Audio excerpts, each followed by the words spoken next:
자, 우리가 이제 좀 전에 누가복음 2장 8절에서 20절까지의 그 본문의 말씀을 저희들이 또 함께 읽어보았습니다.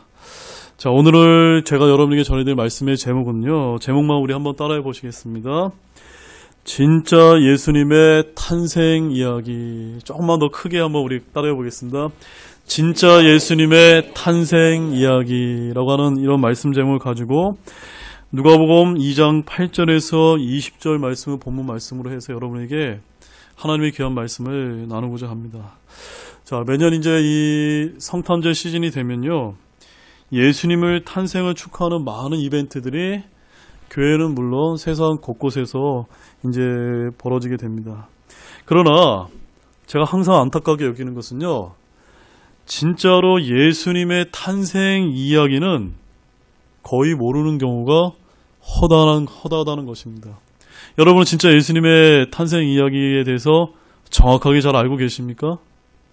혹시 오늘 내가 잘못 알고 있었던 것이 있다면 오늘 이 시간을 통해서 하나님의 올바른 말씀을 통해서 바르게 깨닫게 되는 그런 은혜로운 시간을 여러분들이 가지시기를 원합니다. 오늘 말씀은요, 제가 특별히 다른 분의 설교 말씀을 갖다가 그대로 제가 여러분에게 전해주는 경우는 거의 없지만, 오늘은 특별히 이제 성탄절 시즌을 맞이해서 제가 너무나 이제 존경하고 우리 교회를 개척해서 이제 은퇴하신 바 있는 우리 레이 레드먼 선교사님의 20년 전에 제가 이제 통역했을 때 그 설교문을 갖다가 여러분에게 좀 이렇게 소개해드리고자 합니다. 그리고 이제 그 레드먼 선교사님의 설교 내용에다가 제가 이제 저의 말씀을 좀 보태서 오늘 여러분에게 이제 이 말씀을 전할 텐데, 제 기억에는 이 말씀을 레드먼 선교사님이 전하셨을 때 말미에 굉장히 많은 눈물을 제가 흘렸던 것으로 제가 기억하면서 굉장히 감동적인 그런 설교를 제가 듣고 있기 때문에 여러분들도 오늘 그런 똑같은 귀한 감동과 은혜가 함께 하시기를 간절히 소망을 드립니다. 자, 우리가 예수님의 탄생 이야기에 관련해서 제일로 많이 이제 오해하는 부분이 있다면 여러분 무엇이 있을까요? 무엇이 있을까요, 여러분? 지금 이 그림이 뭐죠, 여러분? 이 세 명의 동방 박사들의 이제 이야기들이 오늘날 이 교회에서 또 세상 사람들이 가장 잘못 알고 있는 그런 이야기 중에 한 부분이라는 것입니다. 이 세 명의 동방 박사들이 저 하늘의 별을 보고 이렇게 이제 베들레헴 구유에 놓인 아기 예수님께 찾아와서 예물을 드리고 경배한 그 날이 바로 예수님이 탄생한 12월 25일이다라고 이렇게 교회는 물론 세상 사람들도 그렇게 알고 있는 경우가 얼마나 많은지 모릅니다. 그런데 이것은요, 여러분에게 분명하게 말씀드립니다. 이것은 성경에 나와 있는 올바른 말씀이 아니라는 것을 먼저 여러분들이 기억하시면서 오늘 제가 여러분에게 나누는 말씀에 대해서 하나하나 정확하게 여러분이 듣고 깨닫게 되는 그런 시간이 되시기를 원합니다. 자, 그렇다면 오늘 이 시간을 통해서 성경은 예수님의 탄생에 관해서 뭐라고 말씀하시는지를 한번 차근차근 한번 살펴보는 그런 시간을 갖도록 하겠습니다. 자, 우리의 생각과 달리 실제 예수님의 탄생 이야기는요, 어디서부터 시작될까요? 마태복음에서 시작하는 것이 아니라 오히려 그 이야기는 하나님께서 아브라함을 부르셨던 창세기에서 시작된다는 것을 기억하시기 원합니다. 많은 그리스도인들은요, 그들의 믿음의 아버지가 누구인지를 잘 모릅니다. 수많은 그리스도인들은요, 우리의 믿음의 아버지가 하나님 또는 그리스도 또는 성령님이라고 생각하지만, 하지만 우리의 믿음의 아버지는 누굽니까? 아브라함이라는 것을 성경이 말씀하고 있는데 그 부분 한번 가보겠습니다. 갈라디아서 3장 26절에서 29절 말씀을 한번 보겠습니다. 갈라디아서 3장 26절에서 29절 말씀입니다.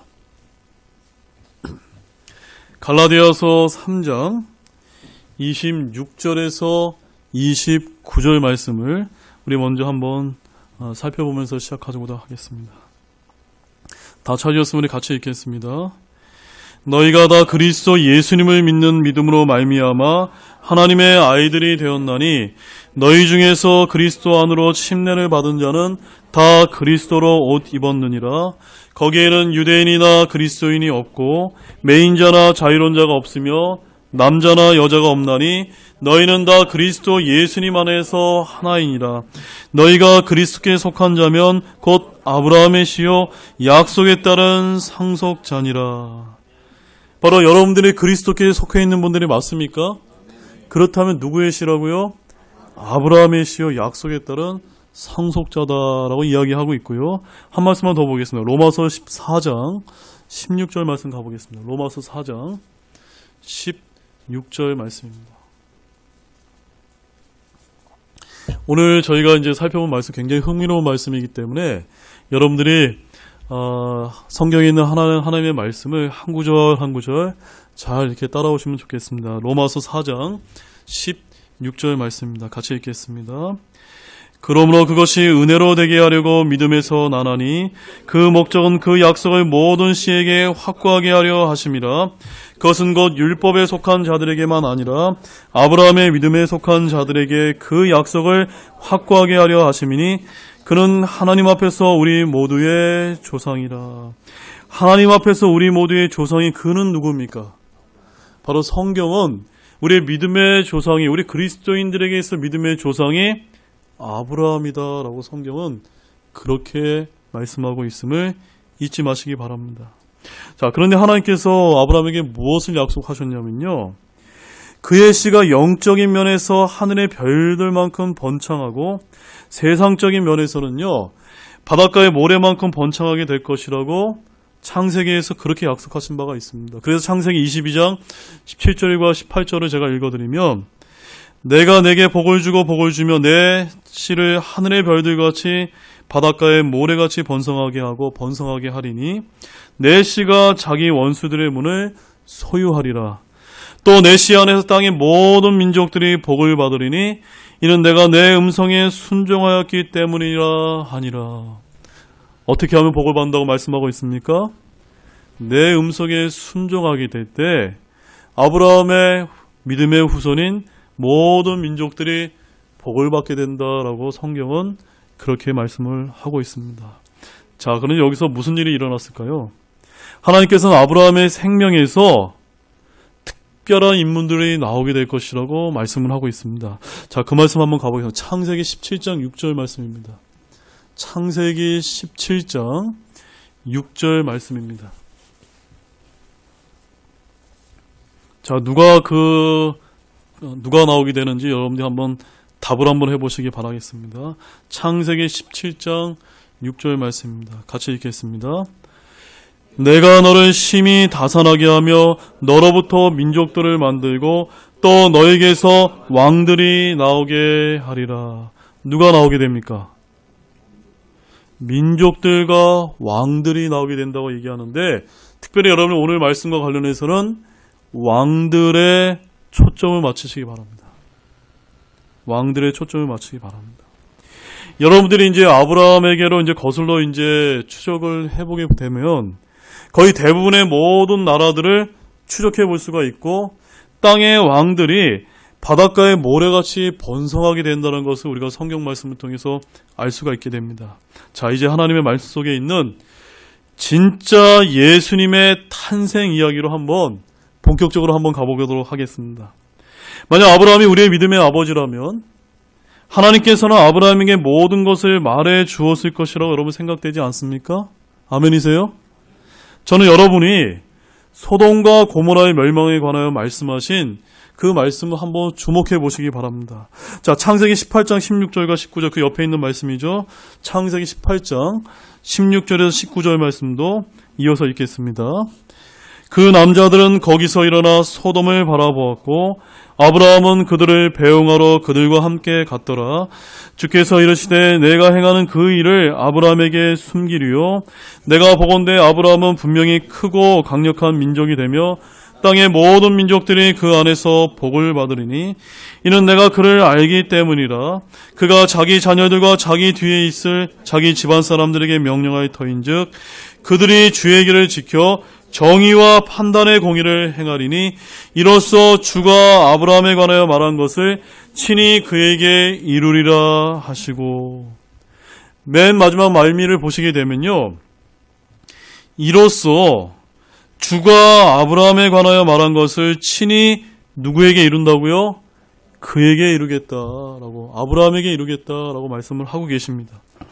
자, 우리가 방금 읽었던 이런 말씀들을 아브라함의 삶 속에서 미래와 미래의 예언에 관한 하나님의 정보에 대해 알려줄 수 있는 아주 중요한 구절이라고 저는 그렇게 이제 생각을 하고 있습니다. 특히 여러분 19절 말씀을 보게 되면 매우 중요한 말씀이 나오는데, 하나님께서 뭐라고 아브라함에게 말씀하셨습니까? 이는 내가 그를 알기 때문이라. 내가 그를 알기 때문이라. 누구를 안다는 겁니까? 아브라함을 그 누구보다도 하나님께서 너무나 잘 안다는 겁니다. 아브라함이 앞으로 어떻게 행하게 될 것인지를 잘 알고 계시다는 그런 말씀입니다. 자, 저는요, 아브라함이 앞으로 무엇을 할지, 어떻게 살게 될지를 잘 알고 있습니다. 우리가 창세기 21장을 가보게 되면요, 아브라함의 아내인 사레가 임신을 하게 되는 것을 보게 됩니다. 그래서 이삭을 낳게 됐고, 창세기 23장에 가게 되면 이제 사라가 죽게 됩니다. 자, 그런데 창세기 25장 한번 가보시죠. 25장 1절에서 4절 말씀입니다. 창세기 25장 1절에서 4절 말씀을 같이 읽겠습니다. 그때 아브라함이 다시 아내를 취하였는데 그녀의 이름은 그두라더라. 그녀가 그에게 시므란과 욕산과 무단과 미드완과 이스박과 수아를 낳았고, 욕산은 세바와 드단을 낳았는데 드단의 아들들은 아수르 족속과 드르시 족속과 루미 족속이며, 미디안의 아들들은 에바와 에발과 한옥과 아비다와 엘다하더라. 이들은 다 그두라의 자손이더라. 자, 이삭이 결혼한 후에 아브라함은 창세기 25장에서 자신의 사랑하는 아내인 사라가 죽고 난 다음에 누구하고 다시 재혼을 하게 됩니까? 그두라라고 하는 여인과 재혼을 하게 된다는 것을 우리가 창세기 25장에서 방금 전에 읽었습니다. 그리고 나서 창세기 25장 2절과 4절 말씀에서 누구의 이름을 보게 됩니까? 그 재혼한 그두라의 아들들의 이름들이 성경에 기록된 것을 잘 주목해서 보시기 바랍니다. 창세기 25장 5절 말씀에는 이렇게 말씀하고 있습니다. 아브라함이 이삭에게 자기의 모든 소유를 주었으나, 이삭에게는 자기의 모든 소유를 주었습니다. 그래서 5절 말씀에서 자기가 가지고 있는 모든 소유를 누구에게 주었다고요? 이삭에게 주게 되었습니다. 그러고 나서 아브라함은 하나님의 아들인 예수님께서 태어나게 될 주 하나님의 놀라운 계획에 대해서 주님께서 자신에게 말해준 사실을 그의 다른 아들, 즉 그두라의 아들들에게 가르쳐주고 그들 역시에게도 선물을 주게 된다는 것을 보게 됩니다. 25장 6절 말씀 한번 보십시오. 25장 6절 말씀 함께 읽겠습니다. 아브라함이 취한 첩들의 아들에게는 선물을 주고 자기 생전에 그들을 내보내어 자기 아들 이삭을 떠나 동쪽으로 가게 하였더라. 자, 이 말씀에서 우리의 눈길을 끼는 단어는 어떤 단어입니까? 동쪽으로 누군가를 보내게 되는데 누구를 보내게 됩니까? 아브라함의 후초의 아들들인 그두라의 아들들을 저 먼 동쪽으로 무언가를 가르쳐서 그들의 손에 선물을 주어서 그것들을 기억하도록 보내게 된다라고 말씀을 하고 있습니다. 자, 이런 것들을 여러분이 잘 기억하시면서 이제 본격적으로 마태복음 2장 1절에서 2절 말씀을 이제 가보겠습니다. 마태복음 2장 1절에서 2절 말씀입니다. 자, 우리가 창세기 25장 6절에서 동쪽으로 갔던 그두라의 아들들을 기억하시면서 마태복음 2장 1절에서 2절 말씀 같이 또 읽겠습니다.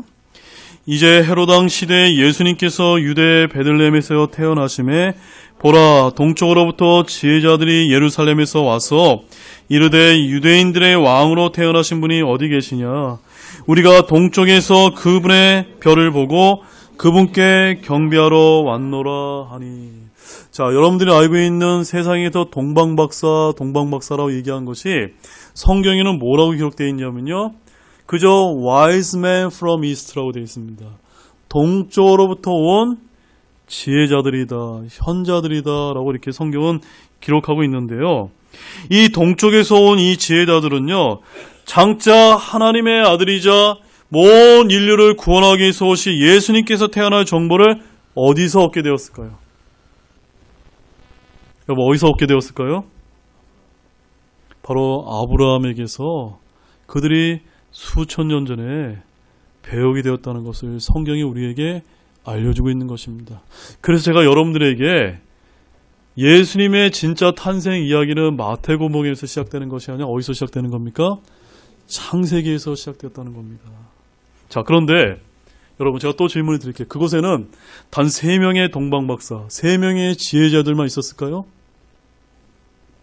그 지혜자들이 방문했을 때 예수님께서는, 그 아기 예수님께서는 구유에 누워 계셨을까요? 왜 헤로단과 온 유대가 그 동방에 있는 그 동쪽에서 온 지혜자들이 왔을 때 불안해했었던 것일까요? 왜 그랬을까요, 여러분? 자, 이 시점에서 우리가 하나님의 말씀을 좀 더 자세히 한번 살펴볼 필요가 있습니다. 이런 질문들의 대부분의 해답은요, 다음에 보실 이사야서 60장 6절 말씀에서 우리가 찾아볼 수가 있습니다. 우리 이사야서 60장 3절 말씀 한번 읽어보겠습니다. 3절 말씀 함께 읽겠습니다. 이방인들이 내 빛으로 나오며 왕들이 내 솟아나는 광채로 나오리라. 제가 아까 어떤 단어를 제가 주목하라고 말씀드렸죠?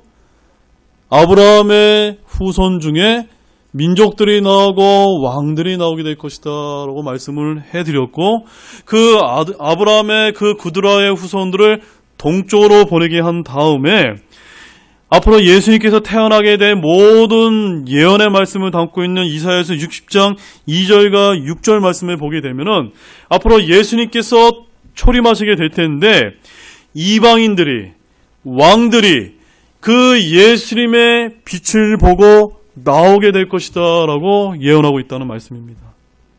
5절 말씀에는 뭐라고 얘기하고 있습니까? 이방인들의 군대가 내게로 올 것이다. 여러분, 3명의 동방박사가 아닙니다. 이방인들의 군대가 예수님께 경배하기 위해서 나오게 될 것이다 라고 성경은 그렇게 대언하고 있습니다. 자, 6절 말씀에서는 뭐라고 말씀할까? 우리 같이 함께 읽겠습니다. 수많은 낙타와 미디안과 에바의 단복 낙타들이 너를 덮으며 그들이 다 세바에서 오리라. 그들이 금과 향을 가져다가 주의 찬양을 전하리라. 그러니까 여러분들이 이 마태복음에서 3명의 지혜자들이 와서 3개의 예물을 드렸다라고 하는 이런 고정관념에 여러분이 사로잡혀 있게 되면 성경 말씀이 하나도 보이지가 않는 것입니다. 그러니까 예수님께 찾아왔을 때는 누가 찾아왔습니까? 이방인들의 왕들과 그 동쪽에서 수많은 낙타들과 미디안과 에바의 단복 낙타들이 그 베들레헴을 덮게 될 것이다 라고 이렇게 예언을 하고 있는 것입니다. 자, 근데 여기서 여러분 주목해야 할 단어는요, 미디안과 에바라고 하는 두 이름을 한번 여러분 주목하시기 바랍니다. 우리가 이 이름을 어디서 봤죠, 여러분? 아까 우리 창세기 25장 4절 말씀 다시 한번 읽어보겠습니다. 미디안의 아들들은 에바와 에발과 한옥과 아비다와 엘다하더라. 이들은 다 그드로아의 자손이더라. 그러니까 지금 이렇게 예수님께 경배하기 위해서 동쪽으로부터 이 지혜자들이 누구의 아들들이라는 것을 우리에게 암시하고 있습니까? 바로 아브라함의 후초의 아들이었던 그드로아의 아들들의 후손이라는 것을 지금 미디안과 에바의 단복 낙타들이 너를 덮으며 라는 이 말씀을 통해서 우리에게 지금 알려주고 계신 것입니다. 아멘이세요? 바로 미디안과 에바라는 이 두 이름들이 아브라함의 자녀들의 목록에 포함되어 있음을 여러분 잘 보셨습니까? 이처럼 동쪽에서 온 지혜자들은 아브라함의 두 번째 부인 그드라의 아들들의 후손이었던 것입니다. 이들의 낙타들과 사람들의 무리가 헤롯 왕과 예루살렘을 불안케 했던 중요한 이유가 되었던 것입니다. 왜 불안했던 건 여러분 아시겠습니까? 단 3명만 나타났다면 그렇게 헤롯 왕이 불안해했을까요? 그렇지 않았다는 겁니다. 자기가 지금 이 이 이스라엘 땅을 통치하고 있는데 저 동쪽에 수많은 왕들과 군대들이 몰려와서 경배하는 것을 보고 헤롯 왕이 두려웠던 것입니다. 만약 그곳에 단 3명의 지혜자들이 있었다면 헤롯 왕은 그들이 미쳤다고 말했을 것입니다. 지혜자들이 도착을 했을 때 예수님의 나이가 몇 살이었는지도 여러분이 한번 맞춰보시기 바랍니다. 몇 살이었을까요, 여러분? 갓난아기였을까요? 아니라는 것입니다. 우리 마태복음 2장 7절에서 11절 말씀도 한번 가보겠습니다. 마태복음 2장 7절에서 11절 말씀입니다. 마태복음 2장 7절에서 11절 말씀입니다. 우리 함께 읽겠습니다. 이에 헤롯이 은밀히 지혜자들을 불러 그 별이 나타난 때를 부지런히 그들에게 묻고 그들을 베들레헴으로 보내며 이르되 가서 어린아이를 부지런히 찾아보고 그를 찾거든 내게 말을 다시 전해줘 나도 가서 그에게 경배하게 하라 하니라. 그들이 왕의 말을 듣고 떠나가는데 보라 동쪽에서 그들이 보았던 그 별이 그들보다 앞서가다가 마침내 그 어린아이가 있는 곳에 이르러 멈추어 서니라. 그들이 그 별을 보고 심히 크게 기뻐하더라. 그들이 집으로 들어가 어린아이가 자기 어머니 마리와 함께 있는 것을 보고 엎드려 그에게 경배하고 자기들의 보물함을 열어 황금과 유향과 모략을 그에게 선물로 드리니라. 자, 이 말씀을 통해서 여러분들의 고정관념을 깨트리시기 바랍니다. 무엇으로 깨트려야 될까요? 하나님의 정확한 말씀, 올바른 말씀으로 깨트리셔야만 됩니다. 여기 7절 말씀을 보게 되면 7절과 8절 말씀을 보게 되면 그 헤롯이 동쪽으로 왔던 그 지혜자들에게 뭐라고 얘기했냐면 가서 갓난아기를 부지런히 찾아보라고 이야기했습니까? 뭐라고 되어 있습니까? 어린아이를 찾으라고 했습니다. 어린아이를 찾으라고 했습니다. 그 다음에 9절 말씀에도 보면요. 그 어린아이가 있는 곳에 이르러 멈추어 서리나. 그 다음에 11절 말씀에 보게 되면 뭐라고 되어 있습니까? 그들이 집으로 들어가 어린아이가 자기 어머니 마리와 함께 있는 것을 보고 엎드려 그에게 경배하고 라고 되어 있습니다. 베이비가 아니라 더 영 차이드라고 성경은 우리에게 정확하게 알려주고 있는 것입니다. 아멘이세요? 자, 우리 이제 16절 마태복음 2장 16절 말씀도 한번 보십시오. 함께 읽을까요?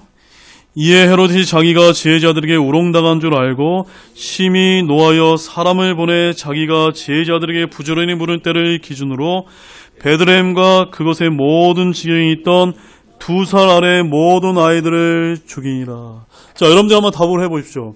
왜 헤롯 왕이 2살 아래 모든 아이들을 죽이라고 했을까요?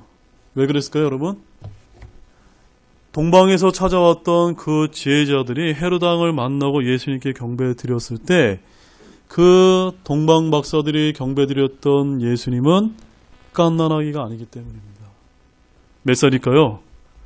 1살이나 2살 이하의 어린아이라는 겁니다. 더 영 차이드라고 성경은 우리에게 이야기하고 있는 것입니다. 그래서 본문 11절 말씀에 보게 되면 그들 바로 지혜자들이 집으로 들어가 어린아이가, 여기 집이라고 되어 있습니다. 구이라고 되어 있지 않습니다. 집으로 들어가 어린아이가 자기 어머니 마리와 함께 있는 것을 보고 엎드려 그에게 경배하고 라고 되어 있는 말씀을 주목해서 보시기 바랍니다. 다시 한번 말씀드리면 여기 말씀은 구유가 아니라 어디라고요? 집입니다. 그 다음에 갓난아기가 아니고 누구라고요?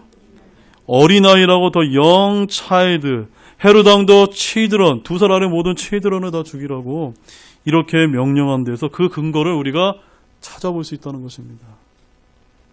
그럼 우리가 얼마나 지금까지 교회 안에서 세상 가운데서 우리가 잘못된 고정관념에서 성경 말씀을 읽었는지를 여러분들이 잘 한번 생각해 보시기 바랍니다. 아무튼 거기에는 얼마나 많은 지혜자들이 있었을까요? 알 수 있을까요? 모를까요? 모릅니다. 3명이 아닙니다. 더 많은 지혜자들이 있었을지도 모릅니다. 우리는 얼마나 많은 지혜자들이 있었는지 잘 모릅니다만 예수님을 경배하기 위해서 온 지혜자들과 함께 낙타들의 무리가 있었다는 것은 성경을 통해서 분명하게 알 수가 있습니다. 이것이 바로 예수님의 탄생에 관한 진짜 이야기의 첫 번째 부분입니다. 여기까지가 우리 레드몬 선교사님이 저에게 알려주셨던 말씀이고, 지금부터가 이제 제가 레드몬 선교사님의 말씀에 이어서 여러분에게 더 중요한 예수님의 탄생 이야기 두 번째 말씀을 제가 여러분에게 좀 이야기하도록 하겠습니다. 도대체 누가, 왜, 무엇 때문에 예수님의 탄생 이야기를 잘못 전해줬던 것일까요? 그뿐만이 아닙니다. 지금부터 예수님의 탄생 이야기에 관련된 진짜 어떤 사건이 있었는지를 한번 살펴보도록 하겠습니다. 자, 우리는 이제 정확한 말씀이 무엇인지 분별할 수 있습니까? 없습니까? 있죠, 여러분? 예수님의 진짜 탄생 이야기는 마태복음 2장이 아니라 누가복음 2장에 있다는 것을 여러분이 깨닫기 바랍니다. 마태복음 2장은요, 누가복음 2장에서 아기 예수님이 태어나신 이후에 약 얼마의 시점이 지난 때의 이야기입니까? 바로 예수님이 태어난 이후에 1년에서 2년 정도 지났을 때라는 것을 저와 여러분들이 알 수가 있는 것입니다. 더욱이 마태복음 2장에서 동쪽에서 온 지혜자들이 예수님을 찾아 경배드린 곳은 구유가 아닌 집이었고, 예수님은 어린아이라고 성경은 표현하고 있지만 예수님이 태어난 날인 누가복음 2장에서는요, 그 장소가 베들레헴의 한 구유였고 16절을 보게 되면 아기라고 표현되고 있다는 것을 우리가 알 수가 있습니다.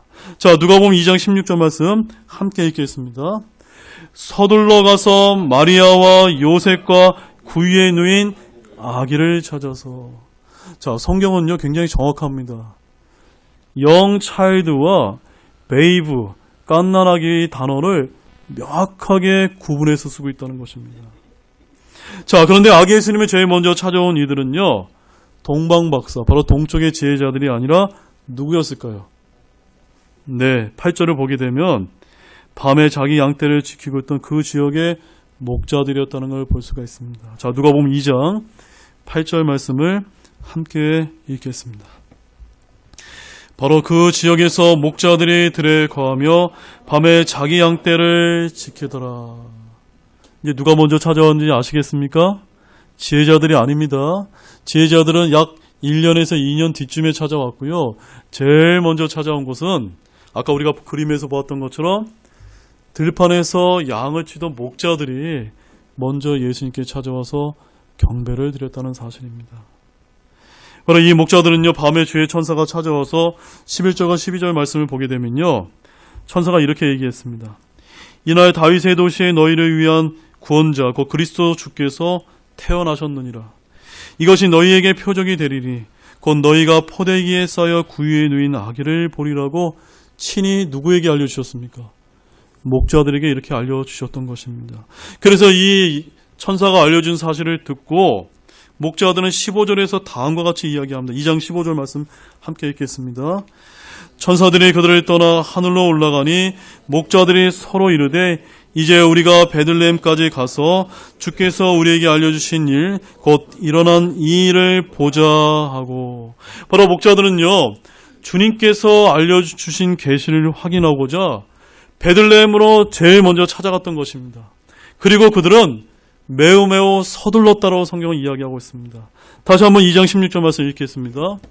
서둘러 가서 마리아와 요셉과 구유에 누인 아기를 찾아서. 자, 그런데요, 사랑하는 형제 자매 여러분, 이날은 결코 우리에게 알려진 것처럼 12월 25일이 될 수가 있습니까? 없습니까? 될 수가 없습니다. 왜 그렇죠, 여러분? 왜 그렇습니까? 네, 왜냐하면 8절 말씀에 보게 되면요, 중동의 유대 지역의 경우 겨울에는 너무 추워서요, 밤에 들판에 양떼를 방목할 수 없기 때문입니다. 그래서 8절 말씀에 보면 목자들이 들에 거하며 낮이 아니라 언제요? 밤에 자기 양떼를 지키더라라고 성경이 이렇게 정확하게 우리에게 기록해서 알려주고 있는 것입니다. 이처럼 10월 말 이후에 목자들이 들판에서 자신의 양떼를 지키는 것은요, 그들의 관습이 아닐 뿐만이 아니라 거의 불가능한 일입니다. 당시 유대인들은요, 3월 하술이나 4월 초순경부터 양떼들을 들판에 방목을 했다가 10월 달에 첫 비가 내릴 때쯤에는 추위로 인해 모든 양떼를 집으로 몰고 돌아와서는 우리 안에서 겨울을 나게 했다라고 이야기하고 있습니다. 자, 그 힌트를 어디서 찾을 수가 있냐면 에스라서 10장 9절 말씀입니다. 우리 함께 읽겠습니다. 이에 유다와 베냐민의 모든 사람들이 사흘 안에 예루살렘에 함께 모이니 이때는 9월 그달 20일이더라. 온 백성이 하나님의 집의 거리에 앉아서 이 일로 인해 또 큰 비로 인해 떨었더라. 자, 우리 여러분이 성경 말씀을 읽을 때 매월 며칠이라고 되어 있는 이 말씀들이 지금 우리가 알고 있는 이 태양력, 우리의 원력이 아니라 유대 원력이라는 것을 여러분이 꼭 기억하셔야만 됩니다. 바로 이 9월 20일, 바로 유대 원력으로 9월 20일은 우리의 원력으로 며칠이냐면요, 11월 중순경이 되게 됩니다. 그 12월 중순경에는 비로 인해서 비가 내리게 되면 너무나 추워가지고 떨었다라고 성경이 이야기하고 있기 때문에 그때는요, 양을 밤에 들판에 방목을 한다는 건 됩니까? 안 됩니까? 안 된다는, 만약 그렇게 키우게 되면 어떻게 됩니까? 양이 다 얼어 죽는 겁니다. 자신들의 재산이 다 얼어 죽기 때문에 11월 이후가 됐을 때는 다 우리 안에 다 이제 데리고 들어와서 우리 안에서 이제 양을 키웠다고 그렇게 이제 유대인들은 우리에게 이제 전해주고 있는 것입니다. 에스라가 이스라엘 백성을 예루살렘에 모았을 때인 9월 20일경은요, 바로 우리 원력으로 11월 중순경 이후에 비로 떨었다라고 성경이 이렇게 우리에게 자세하게 이제 기록을 하고 있습니다. 그러므로 이와 같은 사실로부터 저와 여러분들은 예수 그리스도의 탄생하신 날이 늦어도 10월 말 또는 11월 초 이전임을 알 수가 있다는 사실입니다. 12월 25일이 아니라는 것입니다. 그런데 유대인들은요, 1년에 3차례나 하나님께서 정하신 절기인 유월절과 오순절과 장막절에 하나님을 경배하기 위해 예루살렘으로 올라가야만 했습니다. 이 말씀은 출애굽기 23장 14절 17절 말씀에 나와 있는데, 이 9월 중순에서 10월 중순까지는요, 유대인의 7절기 중에서 나팔절과 속죄절과 장막절을 지키는 시기였습니다. 따라서 예수 그리스도께서 탄생하셨던 그 시기에 예루살렘 근교에는 각처에서 올라온 많은 순례자들이 일시적으로 증가해서 예수님이 탄생하시던 날 저녁 요셉과 마리아가 베들레헴에서조차도 거할 장소가 없었던 이유가 바로 이 때문이었다라고 성경은 우리에게 알려주고 있는 것입니다. 자, 누가복음 2장 1절에서 5절 말씀 가보겠습니다. 누가복음 2장 1절에서 5절 말씀입니다. 누가복음 2장 1절에서 5절 함께 읽겠습니다.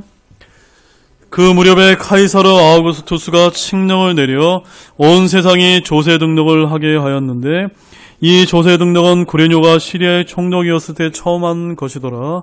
모든 사람이 조세 등록을 하러 저마다 자기의 도시로 가매 요셉도 다윗의 집과 혈통에 속하였으므로 갈릴리의 나사렛시에서 나와 유대로 올라가 베들레헴이라는 다윗의 도시에 이르러 자기가 정혼한 아내 마리아와 함께 조세 등록을 하려 하였는데 그녀가 아이를 베어 배가 불렀더라.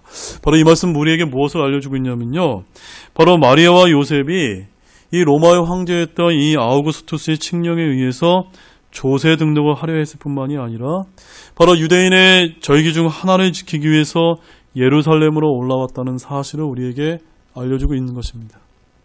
바로 로마의 황제인 아우구스투스가 예루살렘의 총독을 통해 유대인들의 이런 풍습을 잘 알고 있다는 것을 듣고 이 시기에 맞춰서 조세 등록을 하라고 칙령을 내렸으면 우리가 충분히 짐작을 할 수가 있습니다. 왜 그럴까요, 여러분? 바로 종교의 위력은 정치보다 더 강하기 때문인 것입니다. 자, 우리 마태복음 6장 1장 14절 말씀을 이참에서 한번 읽어보도록 하겠습니다. 요한복음 1장 14절 말씀 앞에 나와 있는 같이 함께 읽겠습니다. 말씀이 육신이 되어 우리 가운데 거하심에. 자, 여기 말씀이 누구실까요? 하나님이십니다. 근데 하나님께서 육신이 되어 우리 가운데 거하신 분이 누구십니까? 바로 우리 주 예수 그리스도라고 성경은 우리에게 알려주고 있다는 것입니다.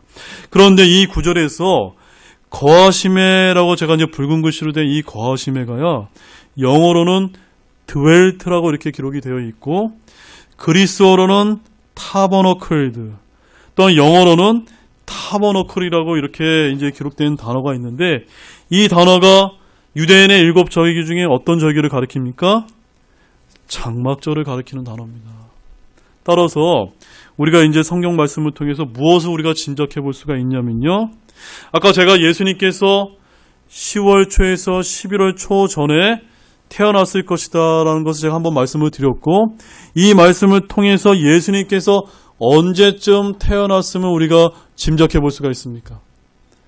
바로 9월 중순에서 10월 중순경인 장막절에 출생하였다는 것을 우리가 이제 짐작을 해볼 수가 있는 것입니다.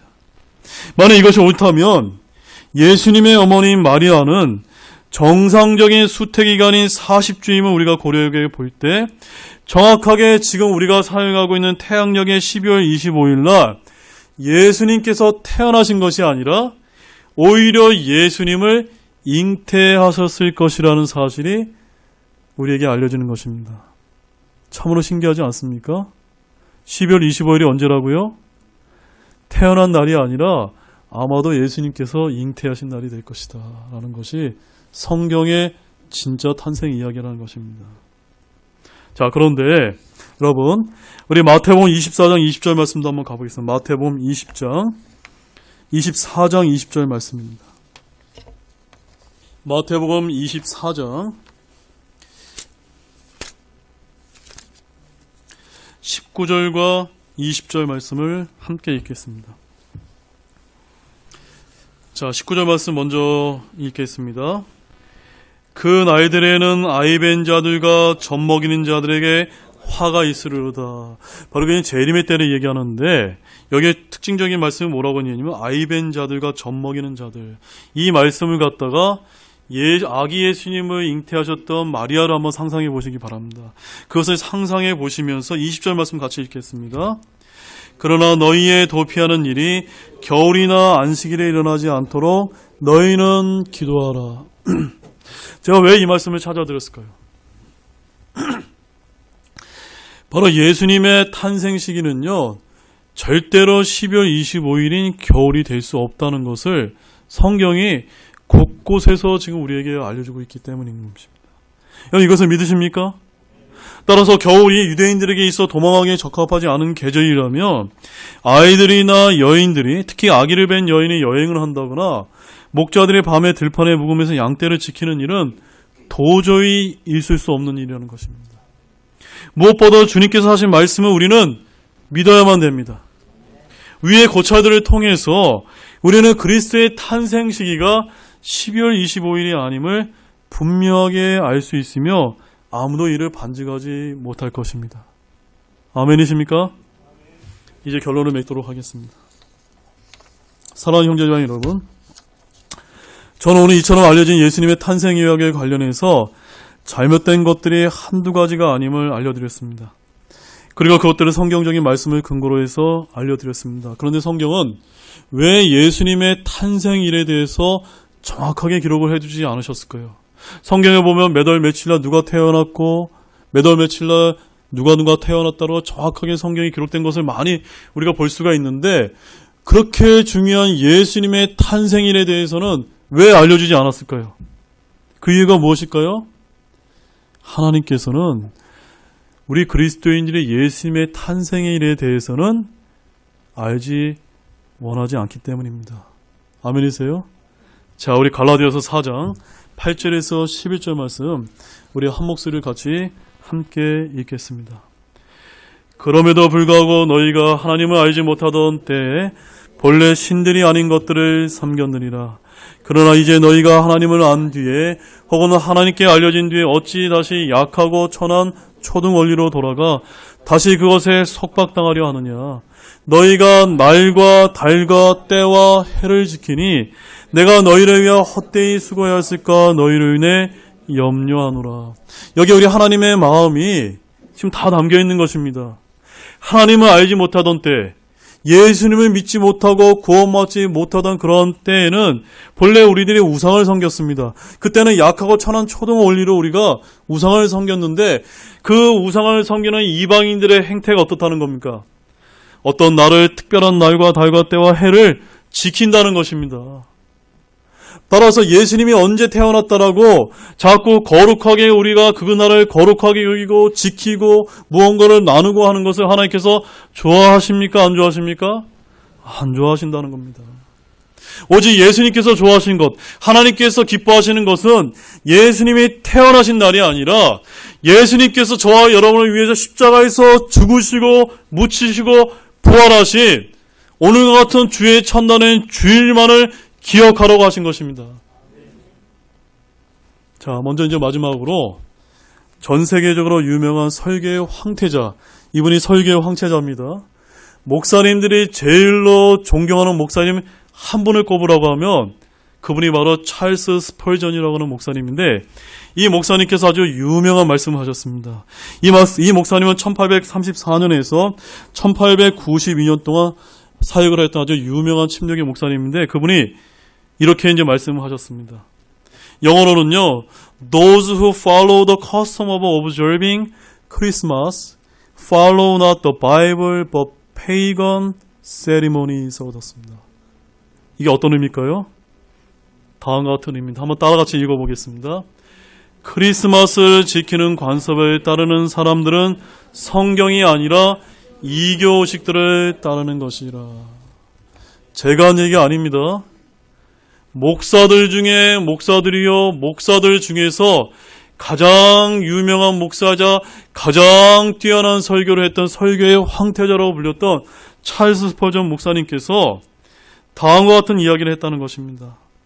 따라서 사랑하는 형제자매 여러분, 비록 예수님께서 12월 25일에 태어나시지는 않으셨지만 세상 사람들이 알고 있던 성탄절 시즌을 맞이해서 저와 여러분은 한 번쯤 성경적으로 진짜 예수님의 탄생에 관해 생각해보는 귀한 시간을 가졌습니다.